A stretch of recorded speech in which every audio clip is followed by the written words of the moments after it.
What do you make of that? Why do you think There that were, is? you only asked these 10 women who are all related to me. Well, you know, it's hard for me to answer that. I mean, there's no doubt that I've wanted approval so much in my life that maybe that sort of response is there. I don't know. I'm glad, but it's hard for me to actually comment on it without dust emerging from my mouth and confusion. But do you understand it? I certainly didn't. I mean, I made a conscious decision at the age of 42 when I was at a party. I said, I'm going to have a good time. I'm going to decide that everything's going to be just fine, that people will actually want to talk to me. Now, you can imagine what it was like before I was 42. So that happened, and the dividends were so nice that I guess I've been feeling, well, if you're sort of gregarious and reasonably civil to people, that you get something back. And it seems to be true. So to that extent, I think behavioral psychology works. And 9 out of 10 of the men wanted to know your secret of success with a certain tall blonde actress. But Oh, it's easy, that. Chocolate chip cookies, I think. the director of this film has compared you to Chaplin, many other comic geniuses, all at one role there. God, I have to have a word with him. Or get him that check you promised. Yeah. What fuels you? What drives you to do this? I don't know. I was thinking of the people that I think it's because of desperate pain of being, you know, when you were young and then you get released and you're able to do things that you wanted to do when you were young, but you do them in a safe environment with a film crew who tend not to beat you up after lunch. But that was always happening when I was a kid.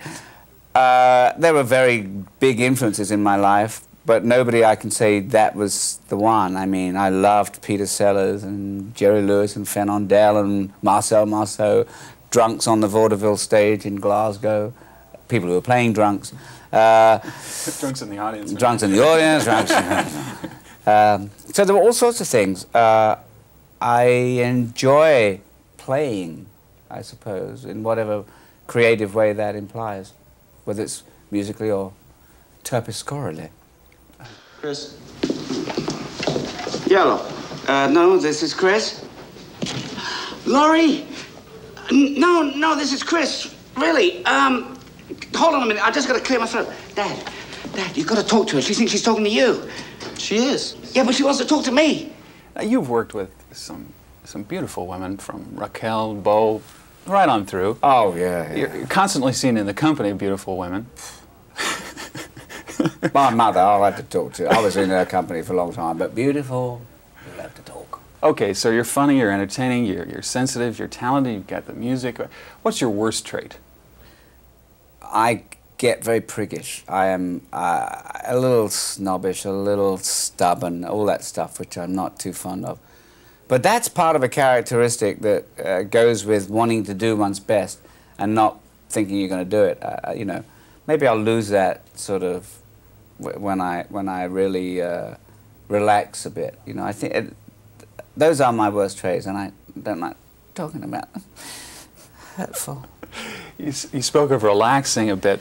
You've also spoken of being nervous on the set, and you know, it seems to work for you. I'm not nervous on a set. No, I'm very relaxed on a set. I don't want any aggravation on a set. You know, I think that mitigates against performance.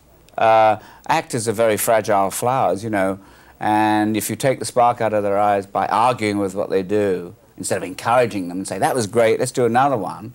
That was, instead of saying, well, it's almost there, I don't know, you suddenly get defeated. And so I like an atmosphere that is conducive to a good time, which I think actually allows people to flourish. I think relaxation is important whether you're an actor or you're a pianist.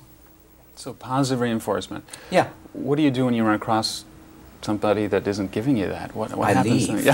I move. I have lunch in another restaurant. I don't like those people. I don't want to be around people who are not enjoying what we have, you know. I've spent too much time feeling guilty about that.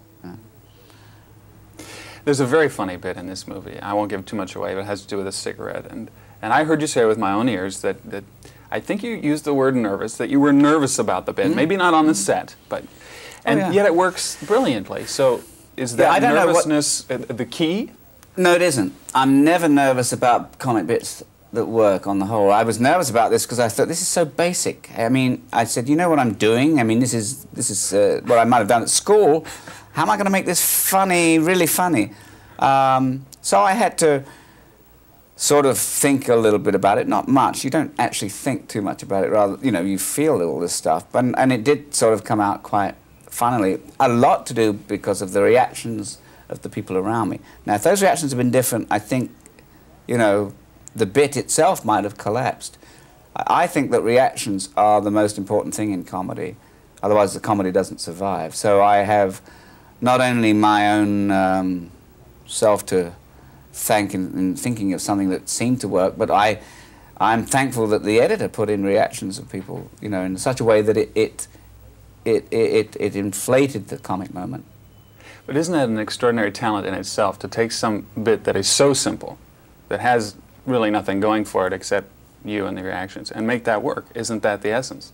I suppose so.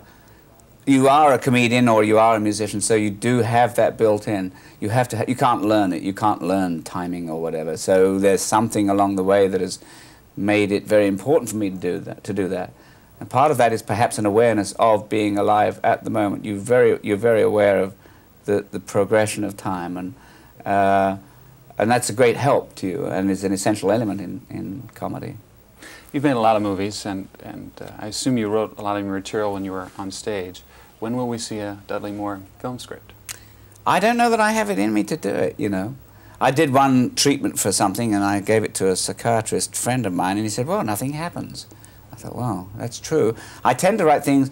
My life, I want to make as undramatic as possible, you see. So, and as you normally write from experience, it sort of gets a little drab when I put my experiences down on paper. I add things to things I do. I love to add things and, you know, decorate. But whether I could do a whole script or not, I don't know. I have a feeling if I ever do, it'll be very Wagnerian and very dark and probably, you know, Bergman-esque, and I'll probably shoot myself. You know, something like that. Well, we'll be looking forward to the film, but not the aftermath. I have had it with you, pal. And tomorrow morning, the woman from Northwestern has to interview me to get you into a medical program. And look how I look. Why don't you leave me alone and let me lead my own life? You never let me lead my